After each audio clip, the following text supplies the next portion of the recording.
It is the 19th of November and it snowed last night. Not a lot, but enough to cover the grass, which is cute. Hopefully it snows a little bit more. I think last year it snowed around the same time. It snowed really heavy, and then for like a full day we had proper snow everywhere. Then the next day it rained, then it snowed again but rained straight afterwards. So I think we caught it in the morning, went for a really nice walk because we woke up and I was like, hey, it's snowing. So we went for this walk in the snow. By the time we came back it started raining, and a couple of hours later literally all the snow was gone, and it was proper thick as well. So it was like, wow, people that woke up normal time didn't even see the snow. I wouldn't have even known that it snowed that much, which was crazy. Nisa's not that much of a fan of the snow, but she doesn't seem to be a fan of much walking these days, are you, Nisa? You just want to chill and do your own thing. Yeah, I know. But yeah, man, I think this dopamine detox that we've been on has been more than just a detox. I think it's been a long-standing road to recovery from burnout, which I say it happened in the summer. It started in the summer. We took a break and realised, fuck, we're burnt out. We basically crashed, couldn't do anything, and what was meant to be 3 days off of work turned into like a week, maybe 10 days, I think, if I remember rightly. And even when we came back, we didn't come back straight into what we were doing. In fact, we hardly did anything for a long time. And what we did in that time is we spent a lot of it recalibrating and just like answering the question of what are the things we want to carry on doing, what are the things we want to stop doing, and what are the things that we've been doing that have been draining us. And that doesn't necessarily, even if it has been draining us, mean it's something that we didn't want to do. But what I mean by that is I think a lot of our burnout was from doing things that weren't entirely aligned with our mission, to our goals, to what we should be doing. That, and we were doing too fucking much. We were doing so much. And it just became too much. We were like showing up live on TikTok every other day, morning and night, with our online community. We were recording a podcast every week, planning and researching for that. I was writing a newsletter. We were making like 2 to 3 pieces of content to post per day.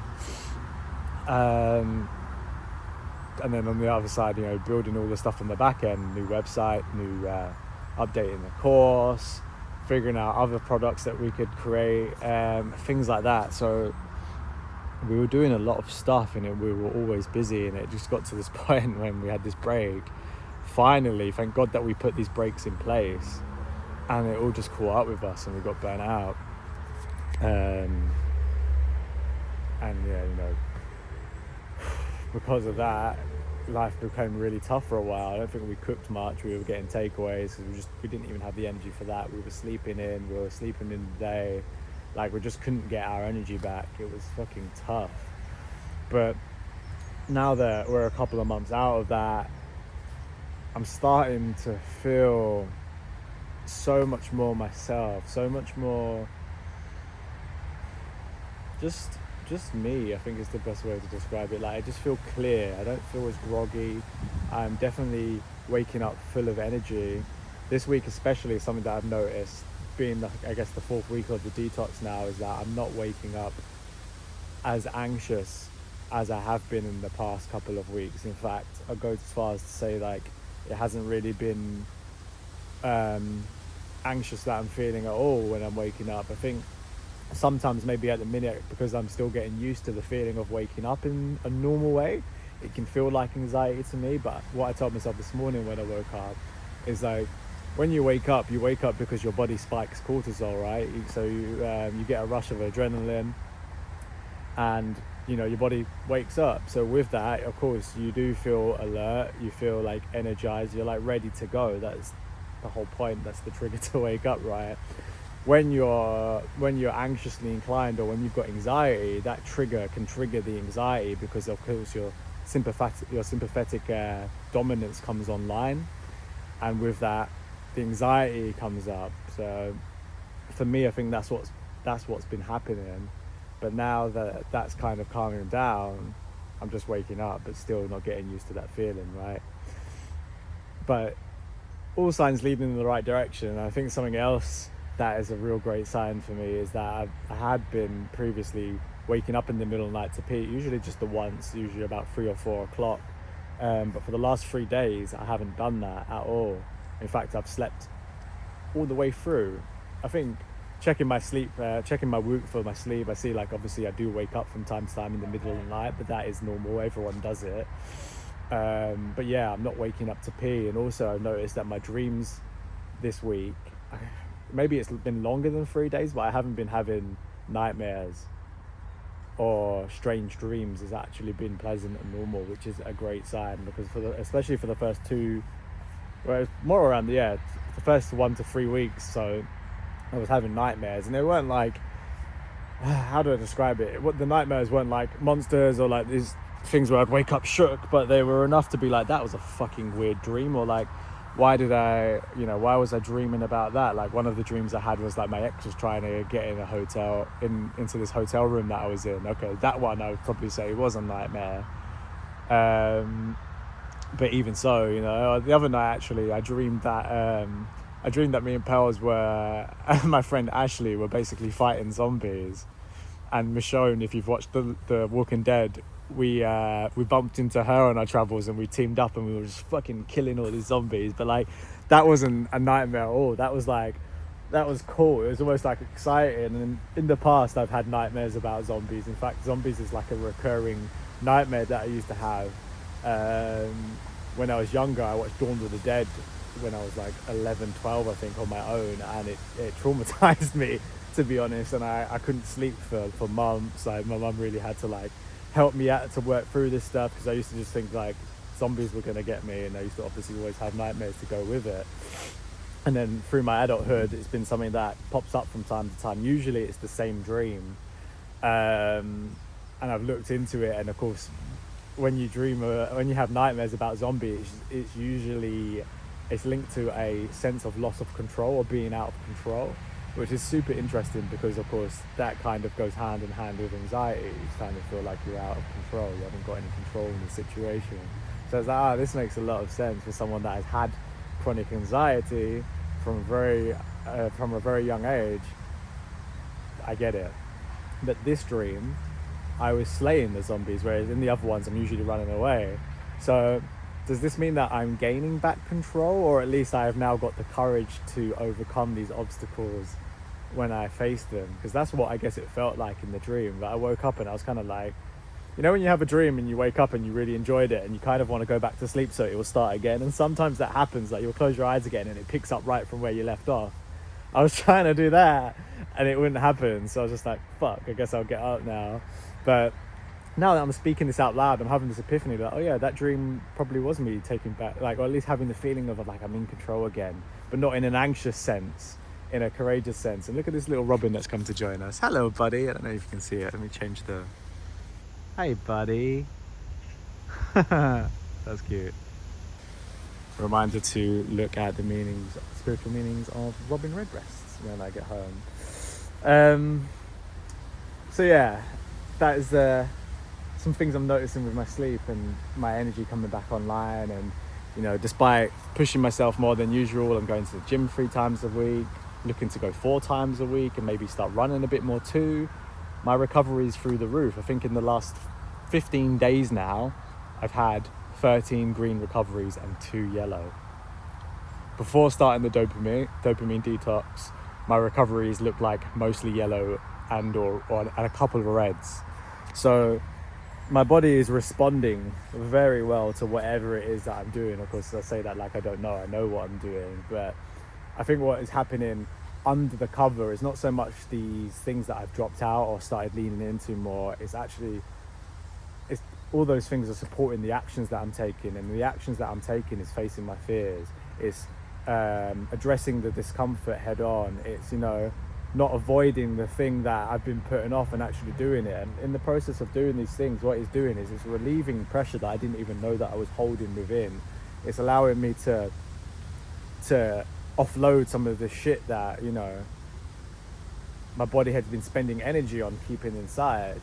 And this is the thing when it comes to feelings. You can bottle your feelings up and you think that by bottling them up, you're avoiding them, and that they, you know, you don't have to worry or think about it, but your mind and your body knows that they're still there. And if your mind and your body knows that they're still there and it's storing it, well, actually what your body is doing is it's spending energy on keeping those things suppressed. And if it's spending energy on suppressing your emotions, then what it is creating as a byproduct is stress. And this stress over time is what builds up into the burnouts. It builds up into the anxiety. It builds up into the overwhelm, the depression, you name it. So I think, yes, I am living a lot healthier lifestyle at the minute, and that is definitely helping me with my recovery. But I think on the other end of it, because, you know, I can only assume, because I've lived this lifestyle whilst tracking my data with the group before and not seeing these results, but this time the difference is, okay, I'm actually sitting with the discomfort and feeling my feelings. And that's the truth. When we think about our feelings, we often don't think about them, I guess, and that's the problem. We think our feelings are going to hurt us. They come up, we distract ourselves, we keep ourselves busy, we push them down and we suppress them. When we have a bad thought, or we start overthinking things, rather than becoming aware of that thought, paying attention to how that thought is making us feel, feeling it and letting it go, we just keep thinking it over and over and over again and making it actually worse, making the feeling worse. So it gets to the point where it starts to become a bit overwhelming, and you go back to picking up your phone, distracting yourself with binge watching TV, taking drugs, alcohol, or doing something else. It can be something like, even like shopping online or ordering takeaway food is a form of distraction, because what we're going for is we're leaning for the cheap dopamine in order to make us feel better, in order to make us feel good, to relieve some of that pressure that is inside. But that pressure that it relieves is only momentary, because it doesn't actually relieve any of that pressure. It just helps to pacify us for that time being, so we don't feel the pressure anymore. But as soon as that cheap dopamine starts to wane, the pressure returns, because it was always there. It's almost like we numb ourselves a little bit, so it produces the pressure, or we feel like it has, so then we feel better, but it's fleeting. And that's why we get so stuck. I think we need to actually think less, and we need to feel more. Once we start feeling, that is when we start becoming less stressed and becoming less overwhelmed. These things you don't realize are causing you so much stress until you start addressing them. But once you do, like what I'm experiencing right now, it's like, oh my God, I feel so much lighter. And it sounds like the weirdest thing to describe, because how do you tell someone, like, I feel lighter? Like, how do you feel lighter? Like, you weigh 80 kgs, you've not lost any weight, how do you feel lighter? But you just do. Your body's less tense, there's less like underlying buzz going on in your head, and then you've got this additional energy as well, just like from nowhere, that you can use for other things. And that is just great. Like, I'm getting to the end of the day, and yeah, I'm still tired, but I'm not drained. And the reason that I'm tired is because I've put my energy into things that are actually fulfilling, things that are actually filling my cup, goals that I'm actually working towards. So when I lay my head at night, I express my gratitude for that, and I lay to bed excited for the next day. Whereas before, it wasn't always like that. I used to dread getting through the day, dread going to bed because I knew my sleep was going to be shit, and dread having to get up in the morning because I usually would wake up feeling anxious. So it used to just be an absolute nightmare. So coming full circle, and now I'm on the back of it, reflecting it's just like, wow, man, the difference to how I feel is like two worlds apart. And obviously now it's about cultivating these feelings, because the thing about feelings is we actually get to choose how we feel. And yes, things might trigger us, our environments might make us feel a way, someone might say something, or we might think a thought which brings feelings that are less desirable, that we don't necessarily want to be there. That is true, but we can change the way we think and feel about those things that are happening. And that's the difference. It's about playing this as a game, where you start practicing changing how you think, changing how you feel. When it comes to thoughts, something that has been working really well for me is whenever I get, let's call it a negative thought, or I start going over like a past scenario, why did that happen, or stuff like that. You can't control these thoughts. If shit happened to you, it's not like you're going to resolve it one day and you're never going to think about it again. That's the reality. You will think about it, but it's how you think about it. So what I do now is when these things come up, rather than like just let it play out in my head and relive that story, I let it replay. And then once it's replayed, like the first, let's call it the first play, I don't wind back the tape and press play again. I then go and I make up, and then I end with the rest of the story. So let's say, for example, I'm thinking about this time I was in a really domestically abusive relationship, and all the things that happened to me. And then I go, and being in that relationship taught me to never allow someone to treat me like that again. And through being in that relationship, it led me to being in a relationship where I do feel loved, I do feel safe, I do feel appreciated. So you can add an and to any end of the story you're telling yourself, and then carry the story on, and you change the script. That's how you change your thoughts. The way that you change your feelings, well, a little bit more tricky, at least if you haven't practiced it before, but it involves, of course, addressing how you feel. So if you're feeling anger, you have to sit with the anger. If you're feeling sad, you have to sit with the sadness. If you're feeling rage, you're feeling grief, you're feeling jealousy, envy, whatever it is you're feeling, you have to sit with it. Rather than this feeling's coming up, let me distract myself, you have to go, all right, cool. And that's all it takes. How do I feel? Where do I feel it? What does that feel like? Start describing in your mind what it feels like. And then what you're doing is, by paying attention to these feelings, you're easing the pressure.